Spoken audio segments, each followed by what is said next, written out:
Hi everybody, welcome to January's video clip. My name's Colin from the Natural Learning Company, and the purpose of these videos that we drop every month are just to share one or two tips, just to remind us of occasionally we slip into old habits, and maybe one or two new things, just to help us if we are leaders or facilitators or communicators of any kind that are intent on making change happen.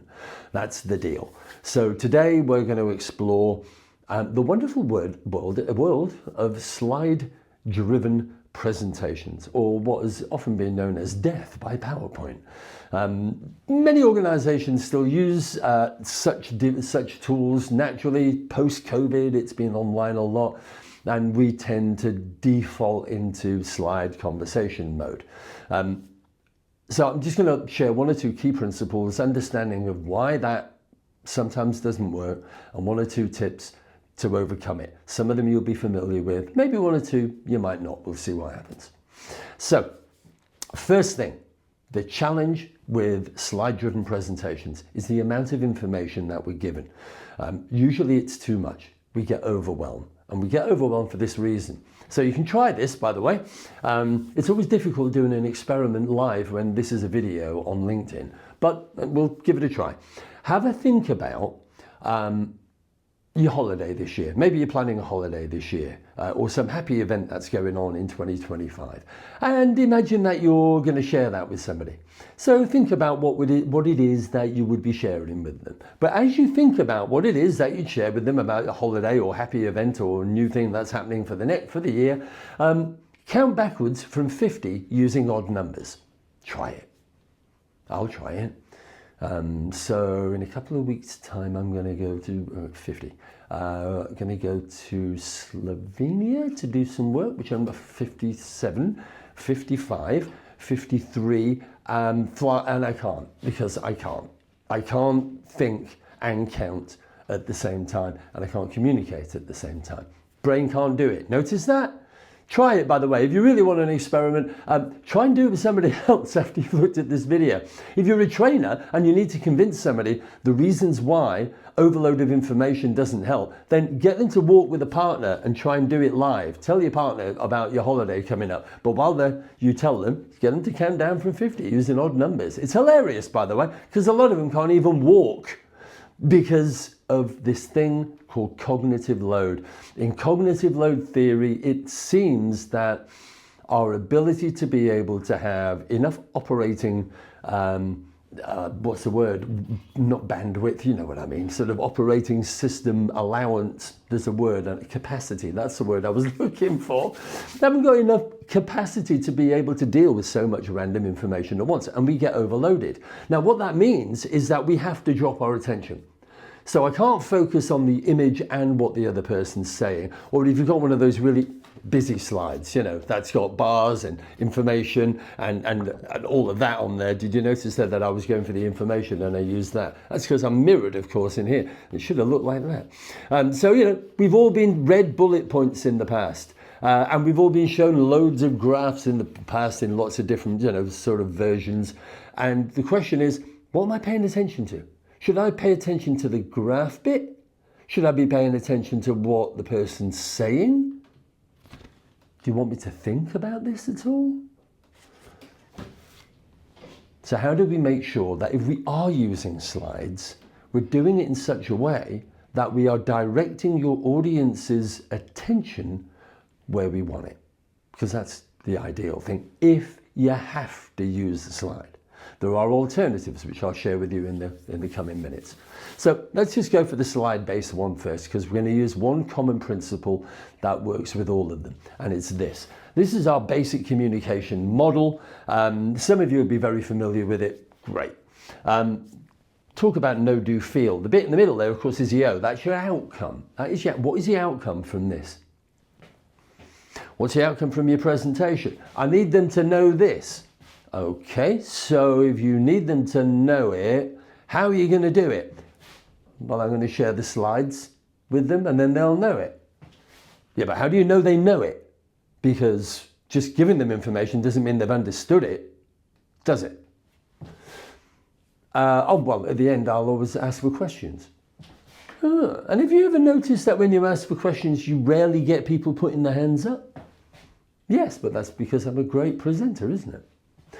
Well, it might be true, but it also might be because people feel intimidated by putting their hand up because nobody wants to be the dumb person in the room.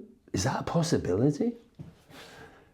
I don't know, maybe. Well, think about it this way. Have you ever been in an audience where somebody's just given you an avalanche of information and then said the immortal line at the end, any questions? And there's a deathly silence and everybody goes away and you've gone away and thought, I didn't get all of that. I need to have a look at the slides again. Never done that? Yeah, I might have done that once or twice. So therefore, we need to do something differently. Okay, that's not going to help us. So we can't just, if it's, by the way, if all you are doing is saying, no, I'm just giving them knowledge and that's all there is to it, put it on an email as an attachment and don't waste the organization's time and money sitting everybody around while you just give them information on the assumption that, there you go, you've got it now. Because that doesn't work, does it? Because we've all experienced that and walked away and then come back with varying different, oh, sorry, I thought what you meant was, because we misinterpret language. So if I'm going to do something that's about sharing knowledge, I need to know whether or not you know what I want you to know. If I'm sharing knowledge and a change in procedure, policy, process, I also therefore need to know that you've understood it in the same way that I wanted to give you. So we can't just give it out. We have to get something back. Also, do you want buy-in? Do you want some buy-in to this? So how do you know that your audience is feeling completely motivated to go, yep, let's go. Over there, let's go and do that thing. But don't if it's just one-way communication. Here's my slides. Thank you for that's my presentation. Bye, you've all got it. Any questions? Deathly silence. Nobody wants to put their hands up. Cool. Everybody walks away. Slightly confused. Not helpful. Also, if you've ever had this experience, when somebody who's going to do a presentation says to you something helpful like, by the way, there will be copies of my slides at the end of my presentation. Notice what happens when that goes on. That's literally an invitation to go, oh, cool. Because that's what happens. It's what you're really saying to your audience is, oh, it's all right, don't have to pay attention. All the information's coming at the end. They switch their screens off if they're doing it online. And of course, the other current version of that is, can you see the record button? We are recording our session so that you can review. Oh, cool. It dips and it changes. And this is the bit why it's important. It changes our learning state from potentially an active one to usually a passive one. And a passive one is that one where they go, oh, the slides will be given at the end, all right, or the recording button's on, all right, now wash it all over me, just throw it all over me, all that information, great, thanks. I'm not going to pay that much attention to it. So how do we get people into an active state so that if you have to use a slide, it has impact and it gets you the outcome that you actually want?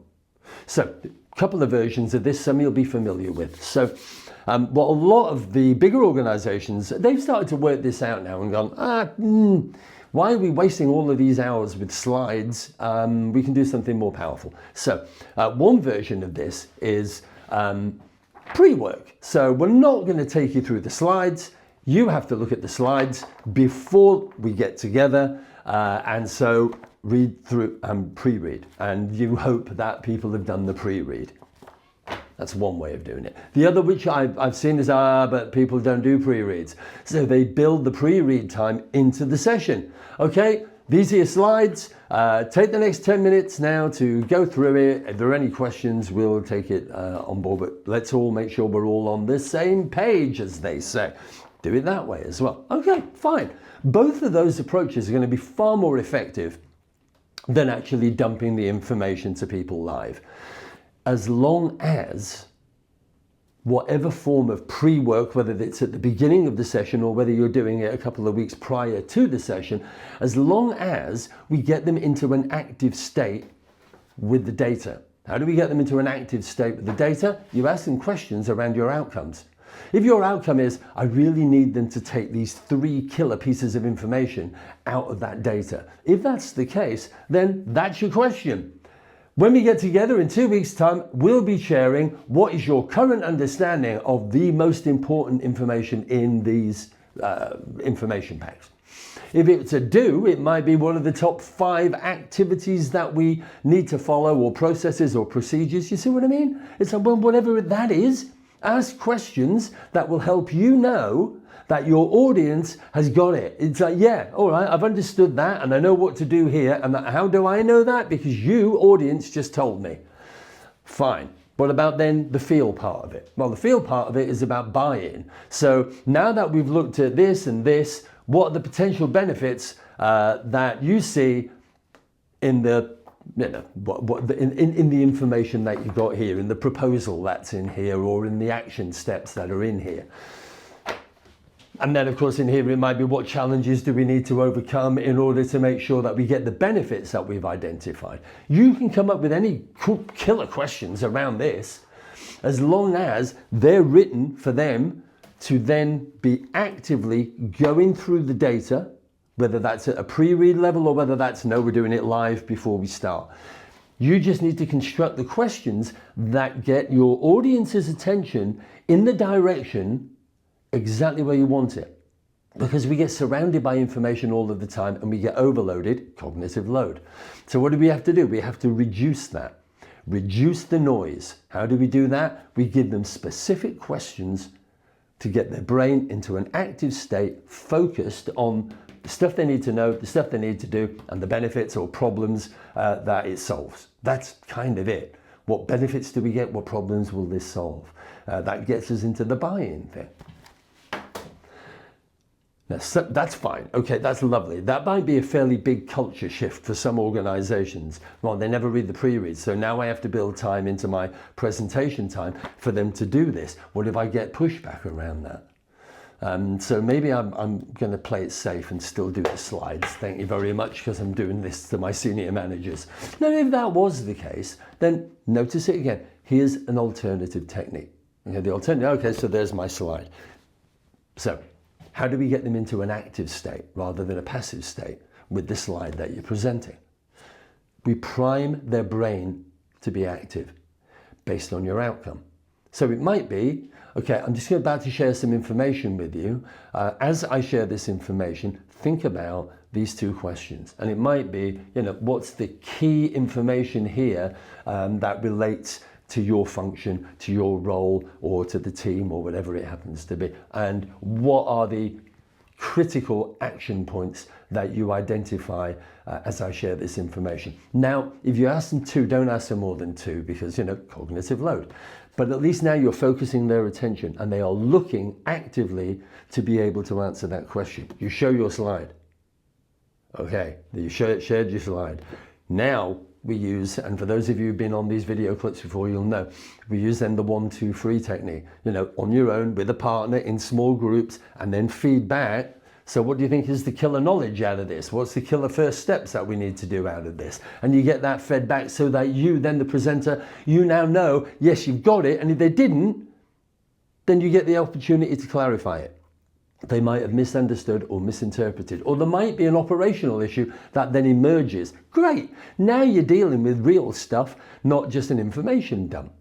Once you've done that, then get to the feel bit, because you want to get them motivated at the end. So if you ask them questions during your slide, pay attention to key knowledge, key action points in here, fine. Then once you've got it all fed back, then you say, right, in your groups or in your pairs or whatever, what are the potential benefits of making the change now? What problems can this avoid?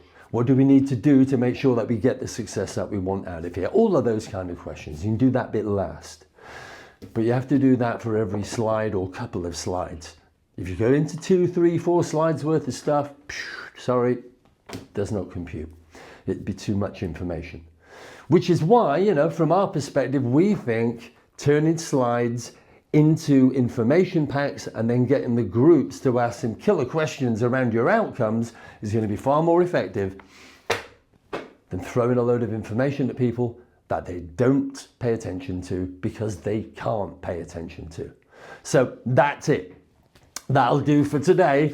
That's the cure for death by PowerPoint, at least from our perspective. Now, obviously, this is a very quick video.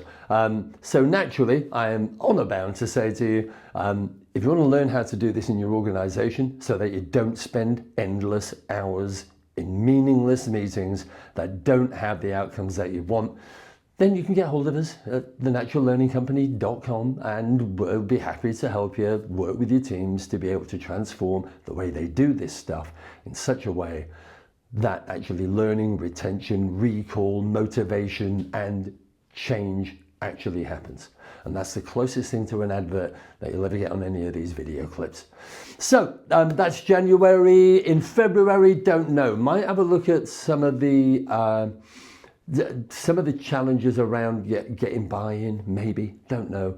If you've got something that you want me to explore with you, always put it into the comments box at the end, and I'll be happy to do that. Or if there's a topic in particular that you're curious, then yeah, just give me a shout and let us know. In the meantime, enjoy January and look forward to February, and slowly, with the weather getting something slightly less chilly. So thanks for your attention, and see you in February. Thank you.